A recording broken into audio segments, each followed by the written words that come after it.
Bienvenue, bonne année 2026, l'année commence et on se pose des questions. Bien évidemment, nous regardons les rétroviseurs. 2025 se termine en RDC, une année des promesses, des défis et d'attentes immenses. Mais au bout du compte, l'on se pose une seule question. Est-ce que le quotidien des Congolais a-t-il réellement changé entre avancées annoncées ou réalité vécue, bien sûr? Est-ce qu'il y a des illusions ou progrès?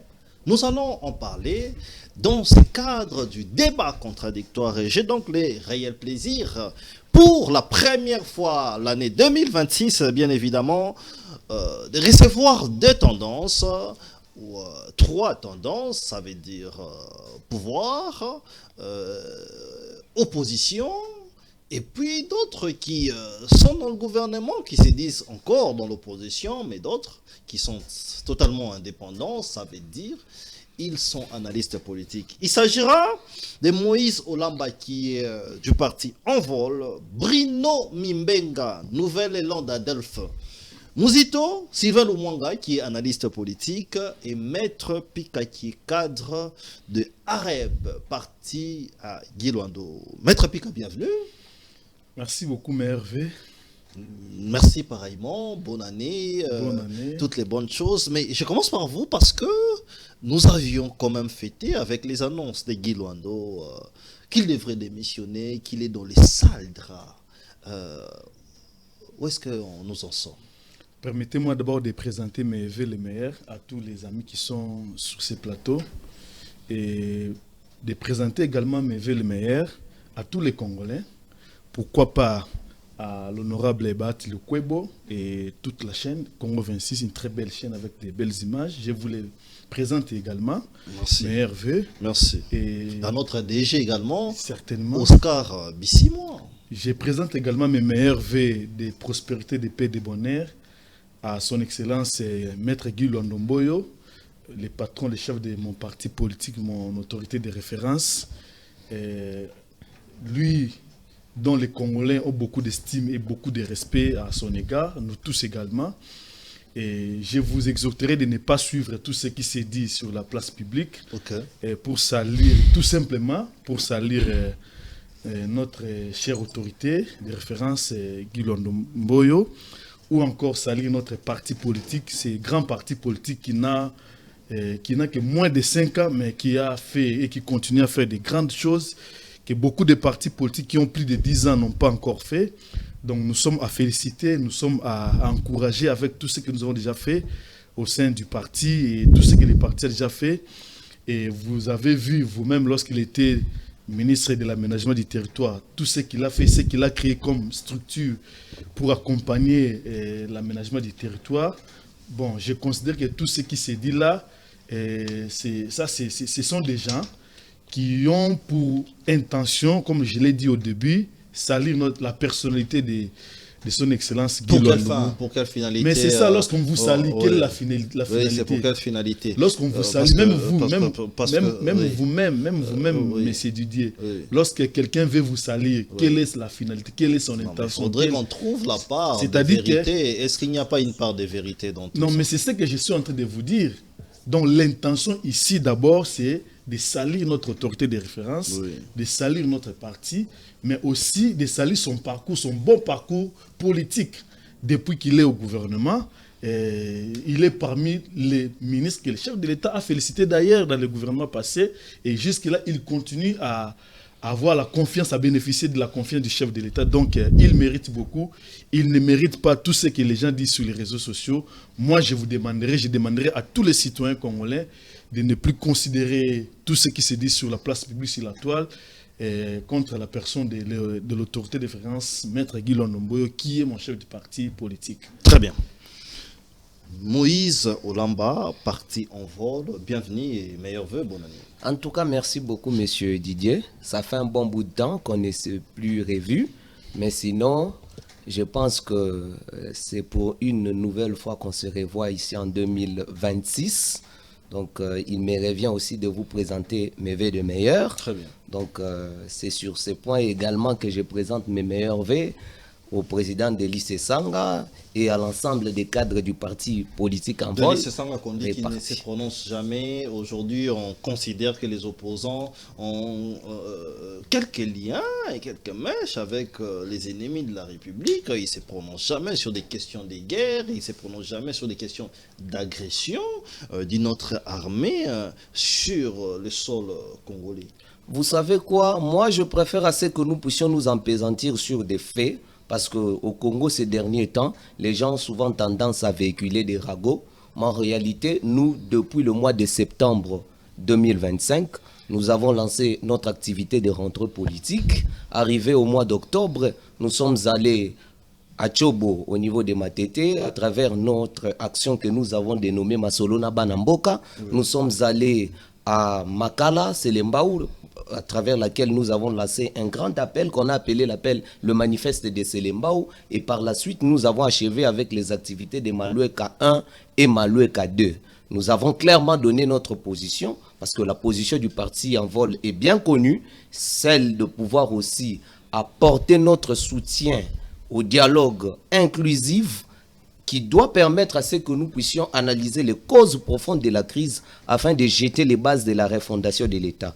Tout ce qui peut se dire hors cela, moi j'estime que ce sont des affabilatoires, mais sinon, notre position est bien connue, celle de pouvoir aussi amener la République sur la bonne voie, parce que nous, notre logique, c'est de pouvoir aussi faire triompher l'intérêt général de la nation au profit de nos intérêts partisans. C'est pourquoi nous avons toujours insisté à travers notre programme de la refondation de l'État qui prévoit comment gagner la paix, sécuriser les territoires et surtout garantir l'indépendance nationale. Donc, on est sur cette logique-là. Oui. Les restes, ce sont des ragots. Très bien. Sylvain Lumwanga, il est analyste politique. Lui, il est beaucoup plus sur les questions, des questions du Grand Katanga, si on peut le dire, parce qu'il aime bien ces coins-là. Mais spécialement, là, il y a un problème là au Grand Katanga, c'est que les creuseurs, qu'on appelle communément creuseurs, mais comment on les appelle encore les creuseurs, les exploitants artisanaux. Voilà, c'est ça les noms. Où il y a le ministre des Mines qui a finalement interdit. Qu'est-ce qui se passe réellement? En tout cas, merci pour la question et pour l'invitation, mon très cher frère Didier. L'honneur est tellement grand pour moi aujourd'hui. Vous commencez votre nouvelle série des émissions de l'année. Parmi vos invités, vous nous avez fait part de votre invitation. Je renouvelle mes remerciements le plus sincères pour ces sens de considération portés toujours à notre égard.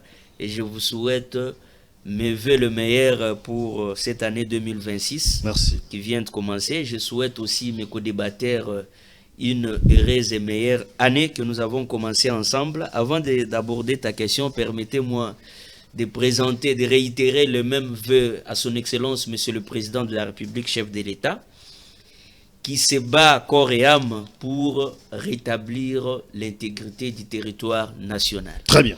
Il se bat pour que nous puissions recouvrer l'intangibilité de nos frontières, qui est franchise en ce moment par l'ennemi, la FCM 23, soutenue par le Rwanda.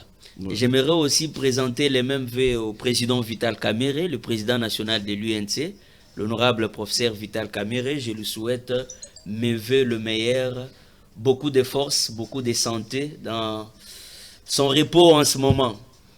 Sans oublier le président de l'Assemblée nationale, l'honorable Aimé Boji Sankara. Aimé Boji, que vous aimez beaucoup. Hein? Ouais, qui fête son anniversaire aujourd'hui d'ailleurs. Ok, joyeux anniversaire. Réitère aussi le vœu de santé, de succès. C'est vraiment quelqu'un, un homme que j'aime bien, un homme de consensus, un homme de pondération. Aimé Boji. Ouais. Je vous dis, c'est une personne qui a une paix vraiment sociale. Okay. Il développe un vecteur... Mais parfois, il se montre résilient, vivant dans son coin, dans son Non, côté. c'est un artisan éclairé de la bonne gouvernance. Okay. Avec un vecteur d'humanisme opérationnel enraciné dans le valeur républicaine. Très bien. En ces jours vraiment qui consacrent sa naissance, c'est vraiment un jour quasi sacral pour des gens comme moi et ceux qui pensent comme moi il est vraiment un atout majeur au service de la République. Très bien, rapidement. Voilà, j'aborde la question que vous m'avez posée. Mon très cher frère, je dois vous dire qu'à Kolwezi, actuellement, Kolwezi, chef-lieu de la province du Lualaba, la situation sécuritaire est très tendue. La population est en train de vivre dans la peur. Des quartiers, des rues, des avenues sont jonchés de véhicules calcinés, caillassés, de sang jonché sur des sols, des gens qui sont agressés, blessés par des créseurs, communément appelés les exploitants miniers artisanaux, les EMA. Pour quelle raison? Il y a eu un arrêté ministériel qui a été pris le 19 décembre 2025 par l'actuel ministre de Mines, son Excellence Louis Watoum. Oui. Un arrêté impopulaire. C'est-à-dire?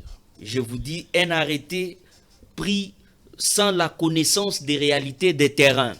J'ai beaucoup de respect et d'estime pour lui. Bon, c'est un technocrate, mais il a agi en un homme de bureau, sans connaître la réalité des terrains. Ouais. Il a interdit de façon temporaire l'exploitation artisanale pour raison de conformité auprès des usines de traitement. Oui. Donc, il a mis une commission en place qui doit vérifier la conformité de ces usines de traitement. Oui. Et donc, avec ça, l'exploitation artisanale doit être suspendue. Oui. Mais il oublie que Kolwezi, Lubumbashi, Kasumbalesa, Kambov, Likasi, Kamina, Kalemi et partout ailleurs, même là au Grand Kasaï, en Boujima, toutes les villes là minières.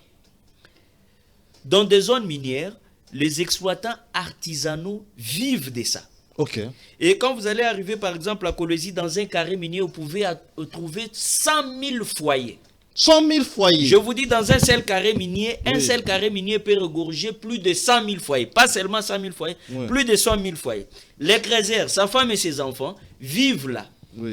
Ceux qui viennent faire les commerces, ils vivent là. Ils se sont bâtis des maisons. Ils vivent de ça. Mais maintenant, quand vous suspendez cette exploitation artisanale, là, dans ces délais records, là, comment ces gens-là vont vivre? Okay. Et par le fait qu'ils se retrouvent en difficulté de vie, c'est comme ça que l'insécurité devient généralisée sur la ville. Okay. Comment vous allez travailler pendant que nous, on ne sait pas travailler?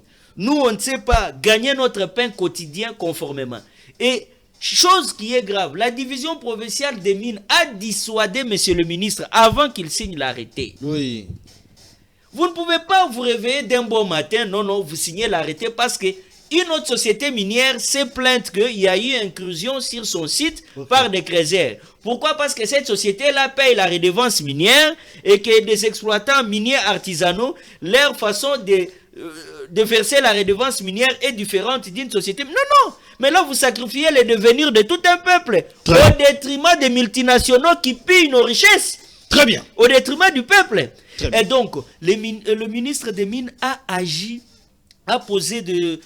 il a pris une décision impopulaire, sans consulter les exploitants miniers artisanaux, sans consulter la division provinciale des mines, sans consulter même la SAEMAP qui gère l'artisanat minier. Okay. C'est grave. J'ai vu même le DG de SAEMAP qui était hier, je crois, chez Top Congo, qui a décrié aussi cet acte-là. L'attitude du ministre n'a pas été appréciée dans l'artisanat minier. Et chose grave, il a mis les gouvernants provinciaux dans une difficulté grave parce qu'ils vivent de proximité les réalités de l'exploitation artisanale. Le Lualaba est la capitale mondiale du cobalt. Le Lualaba est bâti sur les minéraux. Et donc, quand vous suspendez l'exploitation artisanale, vous nous privez de quoi manger. C'est très très grave. Il y a eu des bis qui ont été détruites de certaines sociétés. Il y a eu des blessés.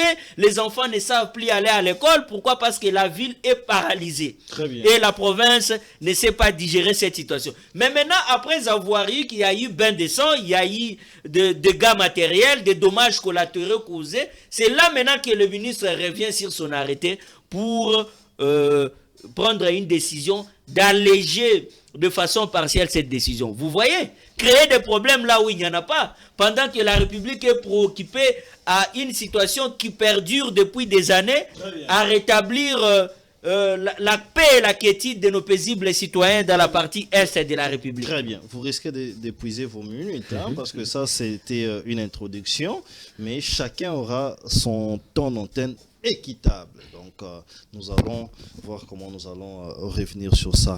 Bruno Mimbenga, il est donc du parti d'Adolphe Muzito, Nouvel Élan. Bienvenue et bonne année. Merci, Monsieur Didier. Bonne année à vous aussi. Et puis, bonne année aux camarades avec qui nous allons partager ces plateaux. C'est la première fois de participer dans cette émission chez vous, depuis que vous avez quitté l'autre chaîne. Non, je n'ai pas quitté.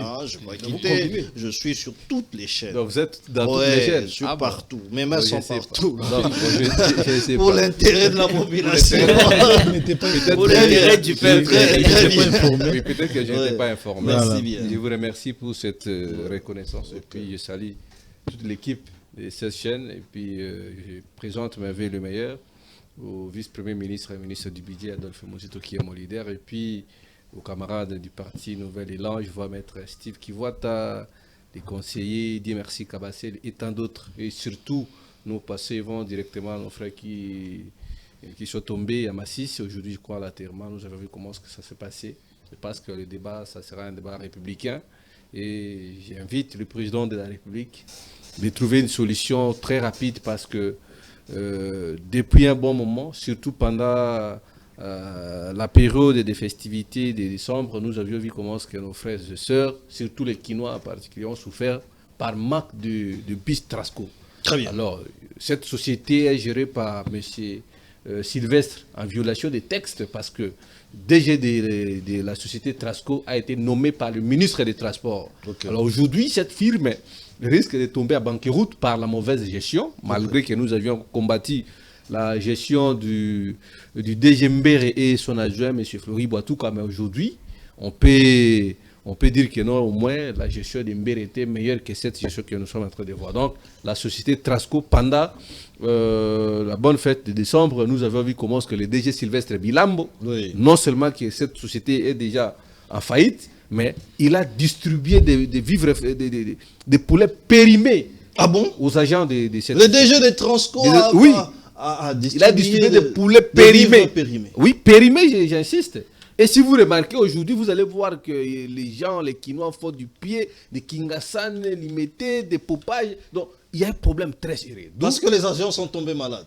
Non, parce que après avoir consommé des produits périmés. Non, parce qu'il y a une mauvaise gestion. Vous pouvez imaginer, sous le DG Mbere, il y avait un budget de 32 milliards de francs congolais. Mais aujourd'hui, depuis que ce monsieur est arrivé à la tête de Trasco, aujourd'hui, il reste au moins 10 milliards. Donc vous allez voir que M. Sylvestre est venu pour travailler pour sa poche.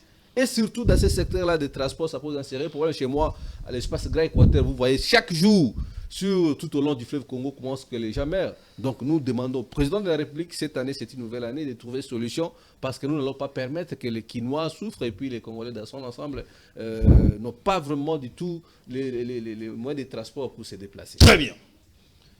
2025, avant de parler de 2026, qu'est-ce qui a marché, qu'est-ce qui n'a pas marché, progrès ou désillusion? Je vais commencer par vous, maître Picard. Vous aurez 6 minutes. Vous avez la parole. 2025, politiquement, économiquement, sécuritairement. Quelle est votre lecture par rapport à la gestion de la République? Qu'est-ce qui a marché et qu'est-ce qui n'a pas marché? Merci beaucoup. Cette question, elle est très importante, très capitale.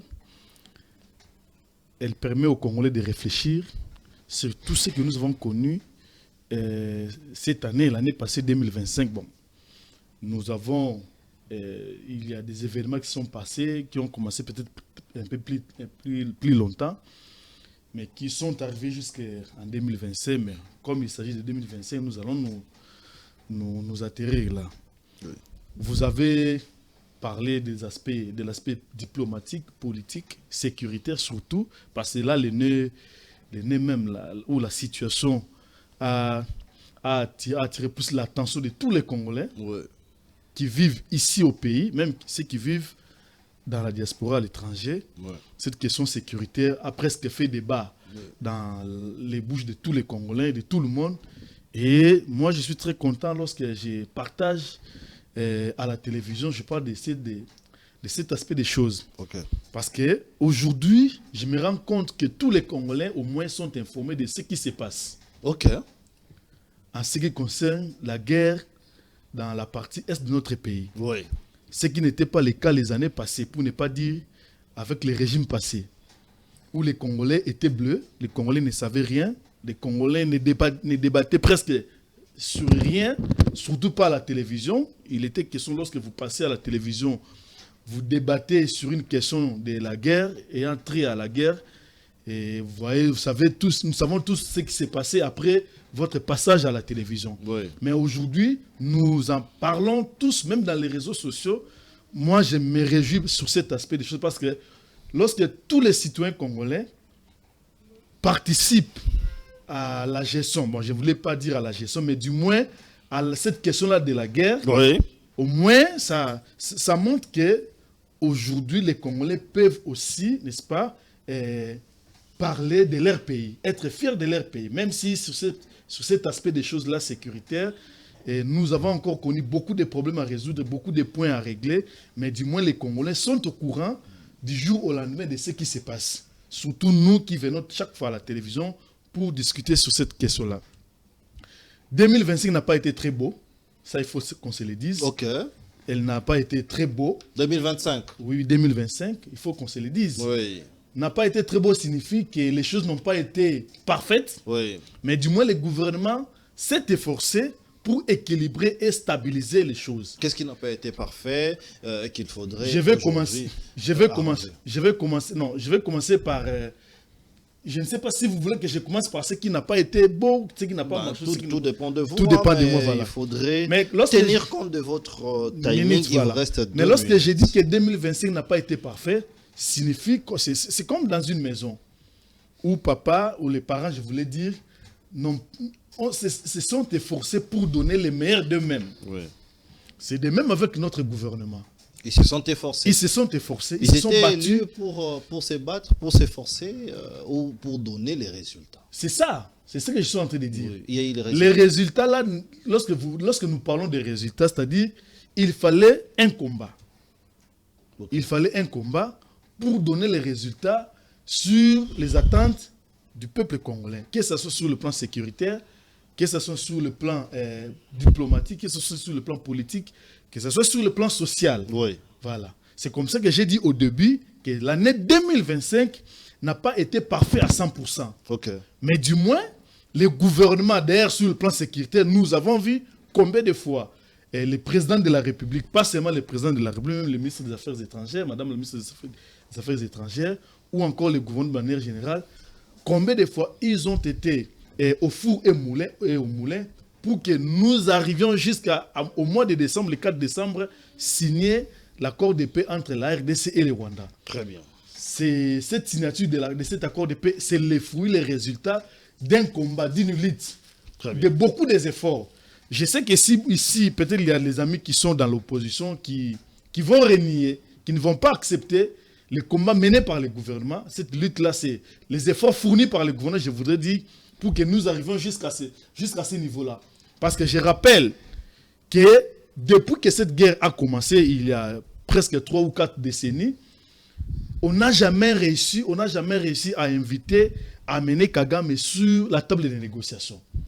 On n'a jamais réussi à convaincre Kagame de se mettre autour d'une table pour parler de cette situation sécuritaire où Kagame a accepté que la signature de cet accord, c'est aujourd'hui l'occasion, l'opportunité pour que nous puissions parler de la paix dans la partie est de la République démocratique du Congo.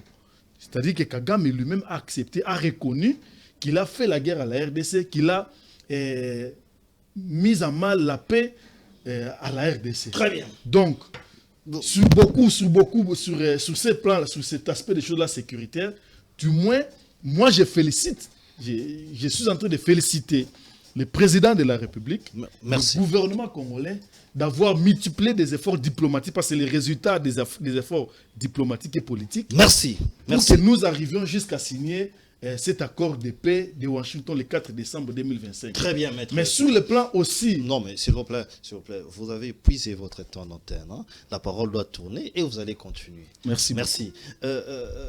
Moïse Olamba, vous êtes donc de l'opposition.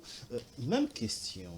Maître Pic a peint les tableaux sur le plan beaucoup plus diplomatique et sécuritaire.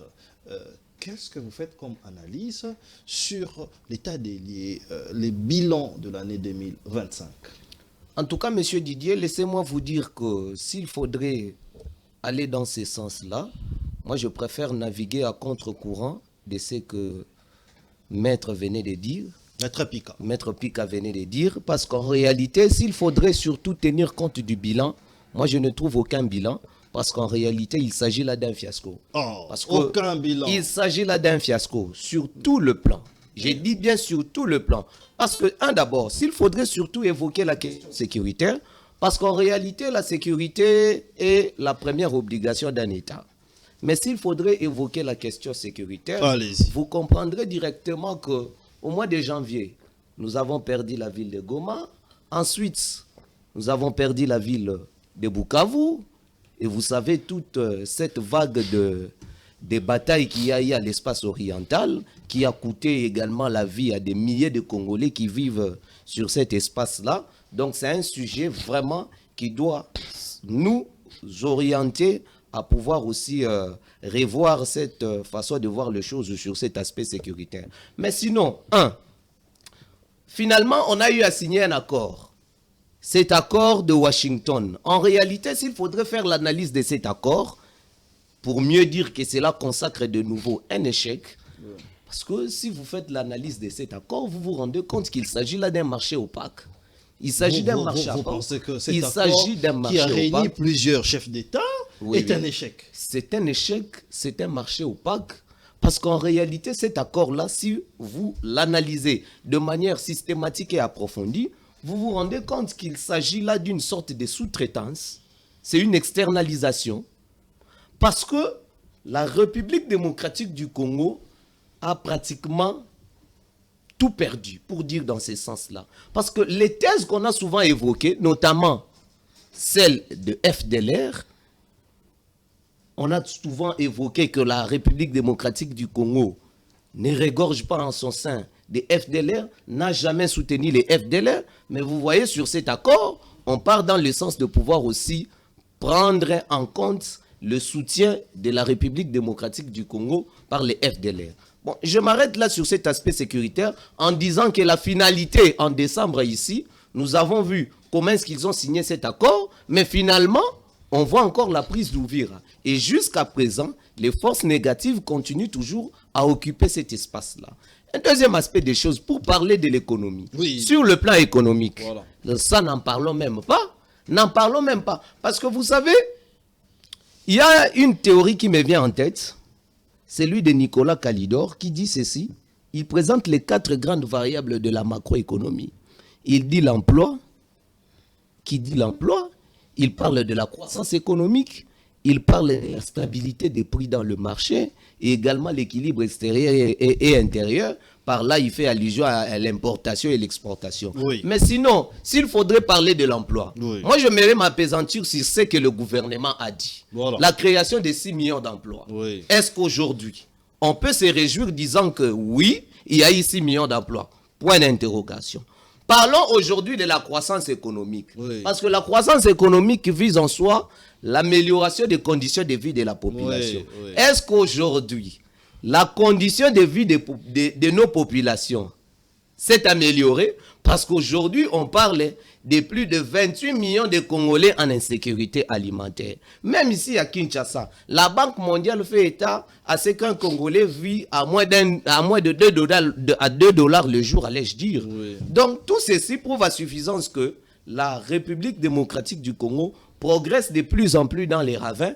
Donc le développement que l'on peut espérer ne se fait toujours pas sentir. Sur le plan judiciaire, on fait ici mention notamment aux enlèvements des opposants, en violation de la loi sur les statuts de l'opposition, notamment en ces articles 13, 14 et 15. Tout ceci prouve... Oui, C'est la loi Sessanga, si vous ne le savez pas. Ok, c'est la loi Sessanga. C'est la loi Sessanga, Ok. la loi sur les statuts de l'opposition. Oui. Donc tout ceci prouve à suffisance que nous vivons sous une sphère où les peuples ne font que souffrir. Mais je vous ai laissé- Les peuples voient toujours... Je vous ai laissé les temps. Oui, oui, Il oui. vous reste 1 minute. Ok. Je pense même que c'est 30 secondes. Vous avez aussi votre chrono. Je J'en ai pense ici que vous avec moi. regardez Oui, aussi. oui.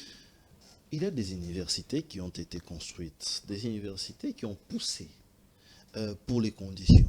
Nous avons l'université de Mbujima et de Kananga, de l'UPEN. N'est-ce pas que c'est aussi des avancées que l'opposition doit aujourd'hui accepter? Vous savez, quand il faut surtout aller dans le sens de dresser un bilan, il faut les tenir compte, il faut surtout aller dans le sens de pouvoir aussi les mettre au regard d'un secteur donné. Exactement. Parce que oui, quand il faut parler des infrastructures, je dois vous rappeler que les chefs de l'État avaient prévu la construction de 38 000 km de routes. Où en sommes-nous? Oui, s'il faudrait certainement nous dire que réellement il y a eu construction des universités, ça et là, mais moi je m'aimerais assez que quand on veut surtout élaborer un bilan, Oui. qu'on tient compte des réalisations. Exactement. Et qu'on Mais tient ça, compte ça- des résultats. ça Qu'on ça tient compte rentre des dans les réalisations. réalisations. J'ai dit les réalisations. Oui. Mais ces réalisations, Oui. s'il faudrait surtout, je dirais quoi, aller dans le sens de pouvoir aussi présenter un pourcentage, je vous dirais que le pourcentage va en dessous de la moyenne. Merci. Sylvain Lumanga, la même question. Pour l'opposant Moïse Olamba, rien de bon n'a été fait. Quelques petites réalisations faites là, c'est en dessous de la moyenne. Quelle est votre lecture par rapport au bilan au regard de l'année 2025? Mais vous avez aussi vos 6 minutes où vous pouvez toucher ça et là par rapport à tout ce qui est dit ici. En tout cas, merci de la question. Dire que rien n'a été réalisé, ça c'est fort, très fort d'ailleurs, mais en toute sincérité, un pas vers les progrès. Pas 2 pas, mais un pas. Un seul pas vers les Et progrès. je vous dis vrai, un pas vers les progrès pour l'année 2025. Il y a eu quand même un pas vers les progrès dans certains secteurs, mais dans d'autres secteurs, vraiment c'est du noir. Je commence d'abord avec la défense, la situation sécuritaire. Mon très cher frère, je dois vous dire que la guerre qui était à plus de 2500 km de Kinshasa est maintenant à la porte de Kinshasa. Comment ça? à la Avec porte de le Kinshasa? phénomène Mobondo dans le plateau de Bateki. Ok. La guerre est à quelques kilomètres de la ville-province de C'est ça que Kinshasa. vous appelez un pas vers les progrès. Non, non. Je vais vous expliquer Ah, là où vous il y a... commencez le- là, je suis en là où il y a train des problèmes, Oui, et puis oui. vous irez sur Vraiment, le- la situation sécuritaire, Très il n'y a bien. pas de pas. Il y a Ok. d'ailleurs zéro Il y a- sur oui, la oui, situation oui, sécuritaire. oui. Parce que cette situation ici était d'abord en deçà, et là, elle est devenue au-dessus. Et là, vers 2019, la situation sécuritaire n'était pas à ce niveau. 2020 jusqu'à aujourd'hui, elle a atteint le pic Ouais, nous, on allait à Goma en 2025. tranquillement. Mais oui, elle a atteint le pic en 2025. Et actuellement, vous avez suivi avec moi les déclarations très fortes qui ont été faites, je crois, avant-hier, par un certain ministre membre du gouvernement. Ouais, monsieur Mohindo Zangui. Ouais, je répète ces mots. Il a dit, ni tété, l'ordre de Marco Rubio, le conseiller de Donald Trump, Oui. la rébellion devrait être à Kalemi. Il a bien affirmé qu'entre Kalemi et Ovira, il n'y a rien de la sécurité de la République démocratique du Congo. Ah bon? Ça, c'est le ministre, membre du... Moi, je ne suis pas membre du gouvernement, je Oui. ne participe pas aux réunions décisionnaires du gouvernement. Mais lui, au il moins. est ministre de l'Agriculture. Oui. Comment il maîtrise bien qu'il n'y a rien du tout le niveau sécurité? Bon, à ce que je sache, le Ouazalendo que nous avons aujourd'hui, il a été un acteur clé dans la création de, je peux dire, ces réserves de la République. Oui. Et donc, sûrement, étant donné qu'il est un élu du coin, un notable du coin, du Nord Kivu, il peut en savoir quelque chose. Très bien. Il a déclaré qu'il n'y a rien. Oui. Nous avons signé un accord de paix aux États-Unis. Bien avant la signature de l'accord de paix, moi je m'interrogeais. Sans mentir, j'étais vraiment contre cet accord. Ok. Parfois, j'ai donné même raison à ceux qui disaient qu'on est en train de brader nos minéraux. Oui. J'ai tenté de leur donner raison. Parce qu'aujourd'hui, on a signé l'accord le 4 décembre. Un mois plus tard, où en sommes-nous de cet accord? Le fruit de cet accord, rien. Mais pour aller signer cet accord, plus de 200 Congolais ont quitté Kinshasa pour Washington. Mais comment est-ce que vous dites rien pendant que vous croyez aux propos d'un ministre qui dit que NITT, les déclarations de Marco Rubio, non seulement ça, mais aussi sous l'influence de cet accord, que les rebelles n'ont pas pu avancer. Mon très cher frère, le 30 juin 1960, la République démocratique du Congo a été déclarée État souverain. Comment un État qui se veut souverain, pour l'intégrité de son territoire, un conseiller spécial d'un président de la République d'un autre État souverain doit interférer pour que la rébellion n'atteigne pas un territoire? Ça n'a pas de sens, ça ne s'explique pas. Est-ce qu'on peut vraiment se regarder droit dans les yeux, dire qu'on est un État souverain à ce stade, où un citoyen d'un autre État doit interférer dans les affaires de notre État? Vous ne voyez pas que nous sommes en train de vivre toujours sous l'impérialisme des Occidentaux? Vous ne voyez pas qu'on nous a imposé cet accord, comme on était en train d'imposer Volodymyr Zelensky, le président ukrainien, et qu'il avait refusé à la Maison Blanche. Il a été chassé par Trump, on a vu des images. C'est cet accord qu'on nous a imposé. Quelques jours après la signature de l'accord de paix, Trump, dans une manifestation aux États-Unis, s'est moqué de nous. Les Congolais m'ont appelé pour venir prendre des minerais chez eux. Il s'est moqué de nous. Donc, on s'est montré lâche. On s'est montré incapable de se défendre nous-mêmes et recourir à l'extérieur. Il y a d'ailleurs une préparation. Le conseiller spécial du chef de l'État doit se rendre à Dar es Salaam. Il doit aller discuter pour le compte de la République comment l'armée tanzanienne peut venir sécuriser la province du Tanganyika. Comment vous ne sentez pas qu'il y a absence de l'autorité de l'État? Là où nous, on est absent, on fait recours à des États voisins pour nous aider. Le président de la République est entre les airs en ce moment en train de se rendre en Angola. Dans moins d'une semaine, le président a fait des allées en Angola. Vous voyez? Toujours la situation sécuritaire. Ça fait des jours, des mois et des années qui s'écoulent, rien ne change. Si on a pu prendre toutes les mesures, si on a mis en place toutes les procédures et que ça n'a pas marché, mais on doit procéder d'une autre manière. On a un ministre de la Défense qui ne fait que voyager. Oui, mais on ne voit rien. Moi, j'invite. Oui, on les voit toujours dans de beaux costumes en train de voyager, mais rien sur terrain. Merci. Rien sur terrain. Laissez-moi un peu toucher les secteurs des transports, vraiment, il faut que j'en parle.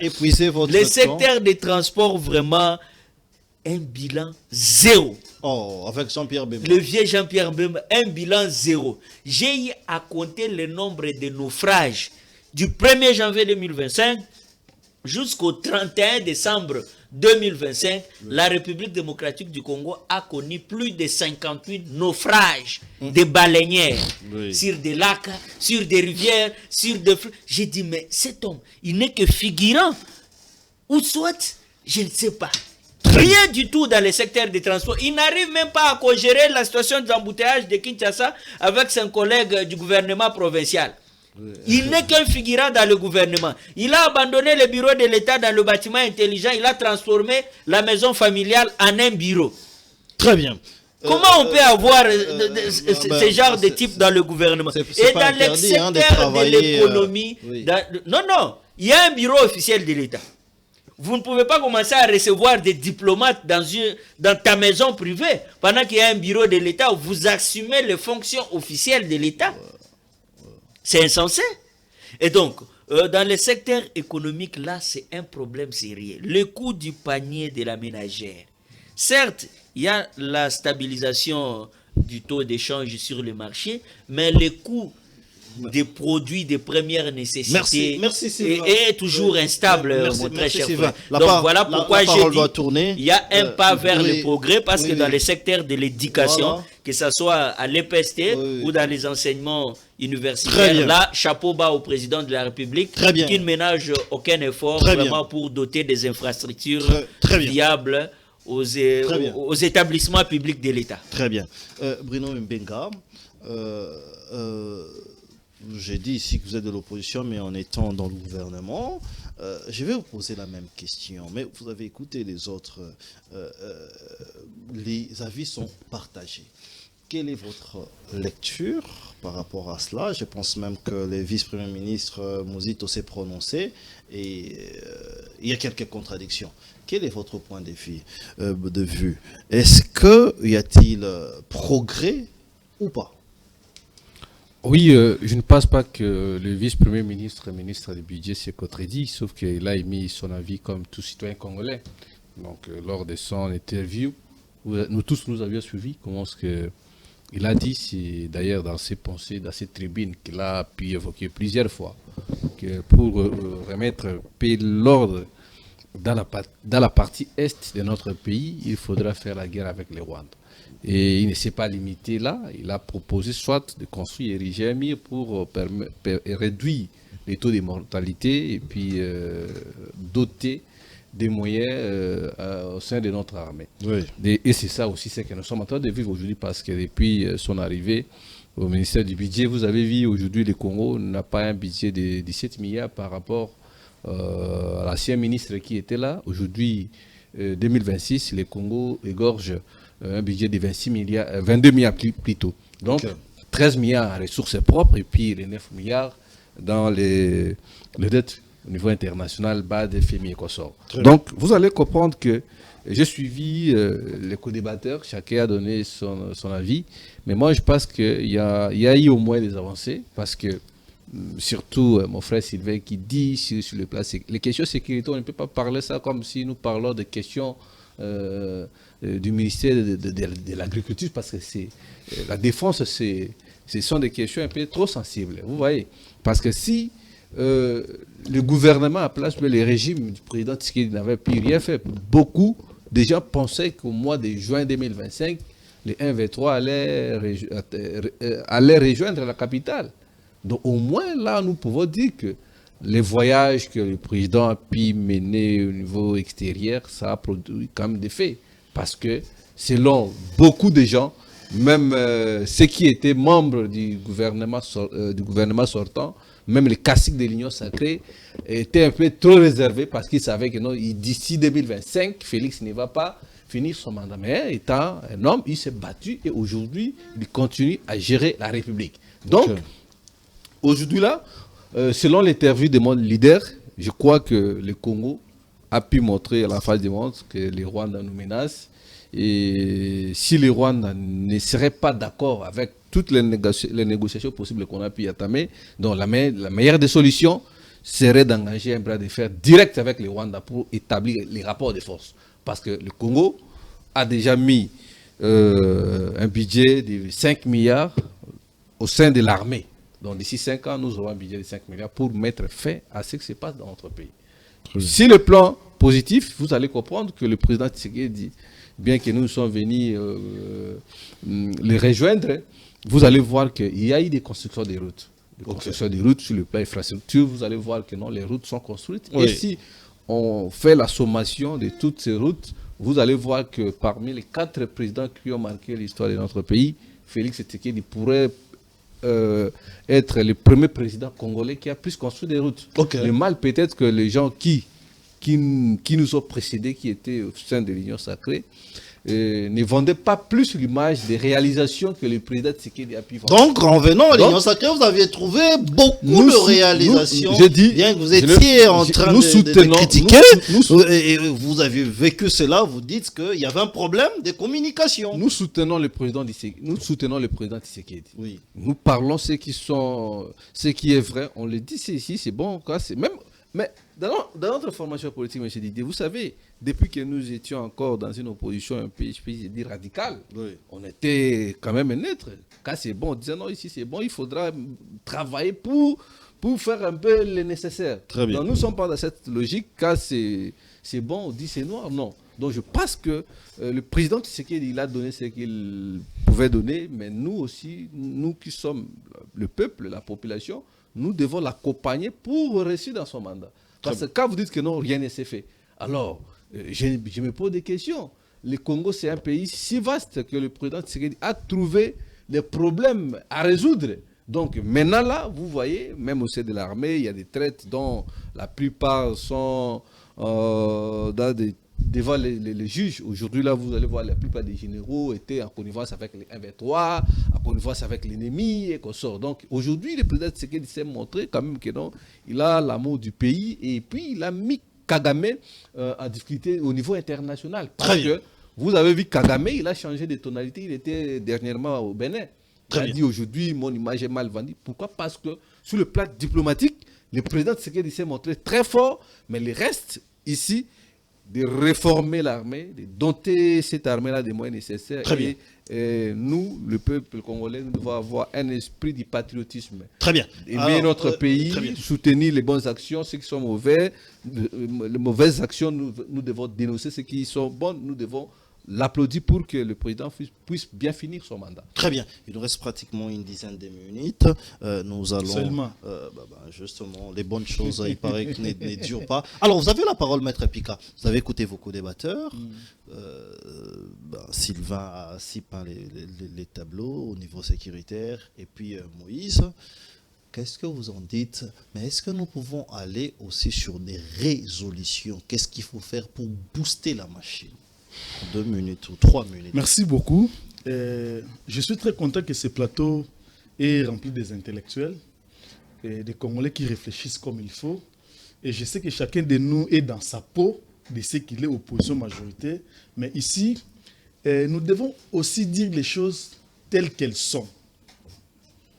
Je veux bien que mon ami Moïse, qui est en face de moi, soit dans sa peau de l'opposant. Surtout d'un opposant bantou. Vous savez, les opposants bantous ne reconnaissent jamais ce que font ceux qui sont au pouvoir. Qu'ils soient meilleurs ou pas, mais du moins, les bantous sont comme ils sont. Nous sommes comme nous sommes là. Alors que lorsque vous êtes, par exemple, en France, un opposant vous dit, voilà, ici, le gouvernement a fait, le gouvernement a amélioré, ici, le gouvernement a fait ceci. Mais ce n'est pas ce qui se passe ici chez nous, les bantous. Oui. Parce que nous sommes en train de parler des bilans. Oui. Je ne sais pas, lorsqu'on parle des bilans, quelqu'un qui se met à parler des bilans, il dit voilà, on n'a rien fait, tout ça. Mais ça, ce n'est pas un bilan. On parle des bilans, lorsqu'on parle des bilans, du côté négatif, il y a des points positifs. Dit que c'est en 2025 que vous avez perdu Goma, vous avez perdu Bukavu, vous avez perdu tout ça. Il faut les rencontrer. Lui n'a pas fait les bilans. Lui a plutôt critiqué, ou il a plutôt réfléchi dans le sens de ce qui s'est passé à Goma, Bukavu et consorts. Mais lorsqu'on pose la question sur les bilans, dans les bilans, il y a les points positifs et les points négatifs. Oui. Au début, j'avais dit que l'année 2025 n'a pas été parfaite. Ok. Vous voyez, j'ai dit et j'ai répété que le gouvernement n'a pas tout fait à 100%. Mais du moins, nous avons constaté que, par exemple, sur le plan sécuritaire, que Kagame a été placé au bout du mur. Jusqu'à ce que Kagame a reconnu qu'il a fait la guerre à la RDC. Chose que Kagame n'avait jamais fait. Je ne sais pas, pendant tout ce temps-là où nous avons passé avec les autres régimes, n'est-ce pas? Est-ce que Kagame un jour avait dit que la signature de cet accord de paix est une occasion, une opportunité pour nous, n'est-ce pas? Pour tous les pays de la région, de parler aujourd'hui de la paix dans la partie est de la République démocratique du Congo. Et lorsque quelqu'un, un président, qui vous fait la guerre pendant des décennies, arrive à dire ceci, cela veut dire que votre gouvernement a mené à une machine diplomatique très forte, très efficace, pour que ce président-là arrive jusqu'à dire ça. Très bien. Donc, on doit reconnaître, il est vrai, n'est-ce pas, comme je l'ai dit au début, qu'on a encore beaucoup à faire. Très bien. Ça, c'est normal. Parce que ici, la question la plus essentielle, c'est d'abord la question sécuritaire. Très bien. Parce que si le pays n'est pas en sécurité, n'est-ce pas, tous les autres couches de la population, tous les autres aspects-là, économie, sociale, ne seront pas bien, ne vont plus bien se passer. Très bien. Donc, l'aspect sécuritaire, la guerre qui a pris des décennies dans notre pays, aujourd'hui, petit à petit, nous sommes en train d'atterrir. Avec l'accord, même si on peut dire aujourd'hui que cet accord est un échec. Ton voisin a dit que l'accord n'est pas convaincant. Oui, c'est ce que j'ai dit. Même si on peut aujourd'hui dire que cet accord est un échec, mais moi j'ai dit c'est une porte qui ouvre vers la paix. Nous sommes en train de... On ne va pas atterrir automatiquement. Très bien. L'atterrissage ne sera pas automatique. Très bien, merci. Mais du moins, Oui. du moins avec les efforts diplomatiques menés Oui. par le gouvernement, Très- nous sommes en train d'atterrir. Et Très- le chef de l'État l'a dit, j'étais avec mon ami Sylvain devant vous. Oui. Mon ami, le président a dit le jour où il a fait l'adresse à la nation, Oui. il a dit que les ténèbres ne régneront jamais pour toujours. Très bien. Et ça, c'est vrai. Merci, Les ténèbres, Maître Pika. il est vrai que c'est Oui, difficile, c'est la encore parole doit difficile tourner. jusque-là, mais les ténèbres ne régneront pas pour toujours. Merci, Maître Nous Pika. allons atterrir. Merci, Maître Pika. Moïse, votre co-débatteur dit clairement que dans le bilan, il y a des points positifs et négatifs. Vous n'êtes que sur les négatifs. Parlons de la sécurité. Parce qu'ils cherchent Là, le pouvoir s'il vous- surtout. s'il vous plaît. Parlons de la sécurité. Il y a l'accord, il y a ces avancées diplomatiques, ainsi de suite. Qu'est-ce que vous en dites en 2 minutes? Laissez-moi vous dire, monsieur Didier, pour être bref à ces sujets-là, c'est qu'il faut savoir que l'action politique a comme finalité les résultats. Oui. Tant que nos territoires resteront occupés, donc sur ce point, il faut toujours vous rassurer que c'est un échec. Parce que l'action politique, j'insiste encore une fois de plus, a comme finalité les résultats. Nous avons jusqu'à présent Goma occupé, Bukavu occupé, et voire même Uvira jusqu'à présent, on nous dit que la ville reste sous contrôle des forces négationnistes. Donc sur ce point, j'aimerais vous rassurer que les régimes en place ne doivent pas surtout s'enorgueillir en disant que nous avons signé l'accord, parce qu'après accord égale avant accord, les pays restent toujours sous occupation. Mais sinon, ce qu'il faut surtout savoir est que il ne nous reste que 1107 jours pour la fin du mandat de M. Tshisekedi. 1107 jours. Il nous reste 1107 jours. Oui. Parce que j'ai dressé un tableau sombre ici Oui. pour vous dire que sur tout le plan de la vie nationale, Oui. sur tous les secteurs, il y a un échec cuisant.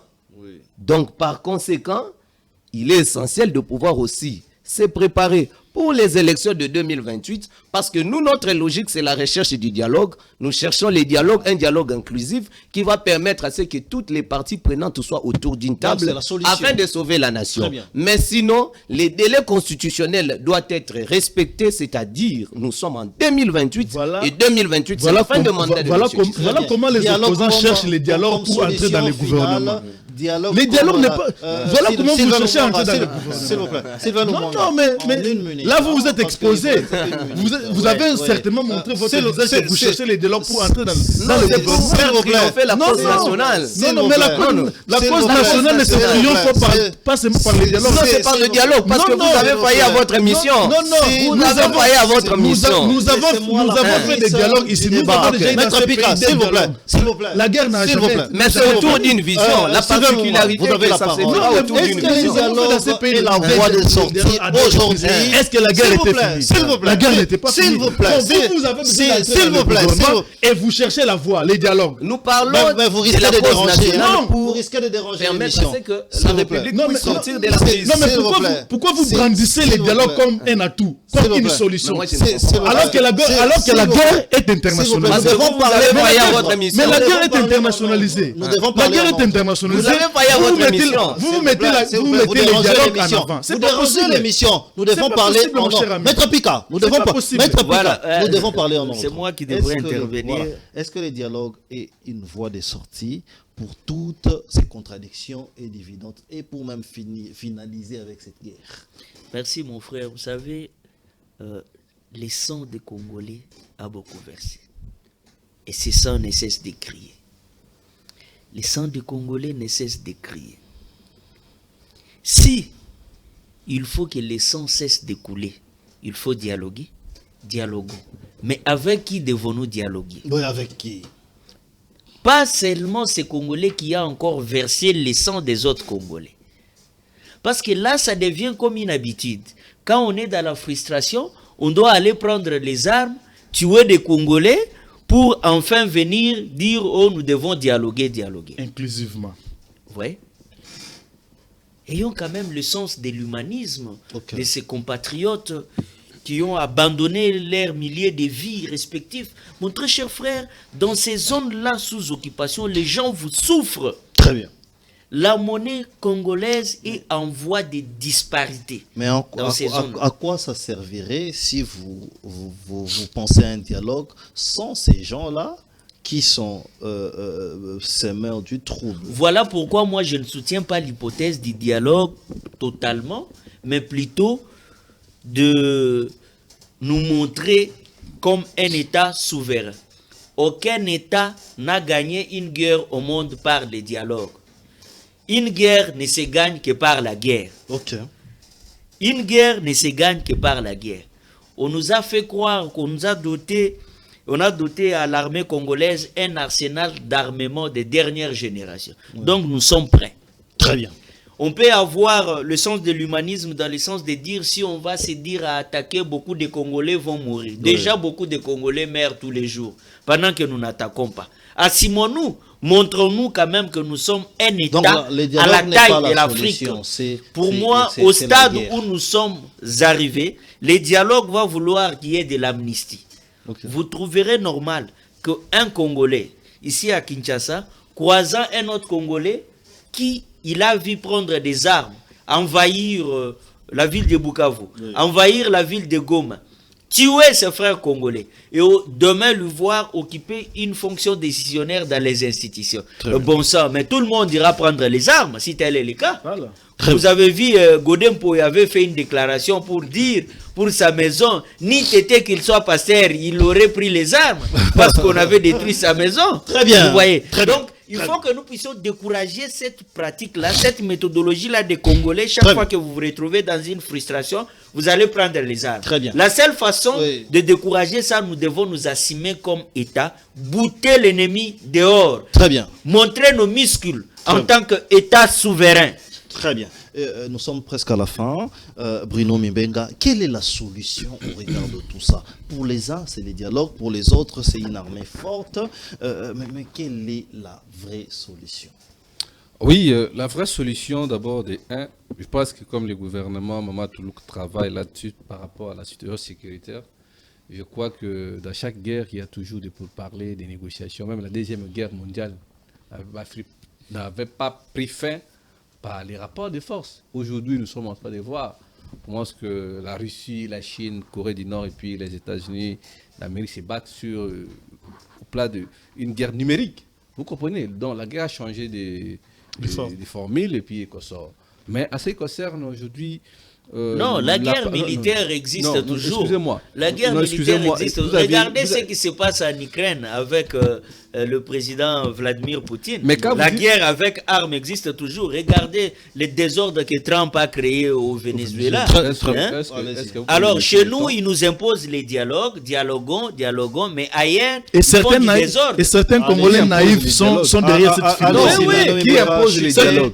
Nous devons savoir que le Congo, c'est un pays de dialogue depuis la session de notre indépendance. Vous parlez de quel dialogue? Vous comprenez? Mais ici, quand j'entends dire il faut dialoguer pour finir la guerre dans l'est de mon pays, je pense que c'est faux parce que le président actuel est en plein mandat. Il a été élu pour 5 ans. Donc nous devons lui accorder de la chance, finir son mandat. Et si c'est là qui pense que le dialogue pourrait toutefois arriver, là moi je ne peux pas m'interférer. Mais pour le moment, je pense que la situation qui se passe dans mon très cher frère Bruno, à l'entendre parler, les territoires sous occupation pour vous, ce ne sont pas les territoires congolais. Je vous ai entendu dire ici que non, le président, on avait promis que la rébellion devrait arriver à Kinshasa en juin 2025. Et vu que ce n'était pas arrivé, donc on peut le féliciter. Non, mon frère, donc ces territoires-là ne sont plus des territoires congolais. Non, ce sont des territoires congolais. C'est là où nous allons. Mais tant que l'émission ne doit pas finir comme ça. L'émission ne doit pas finir comme ça parce qu'on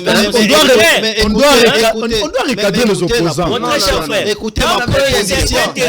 Écoutez ma proposition. On peut féliciter d'avoir un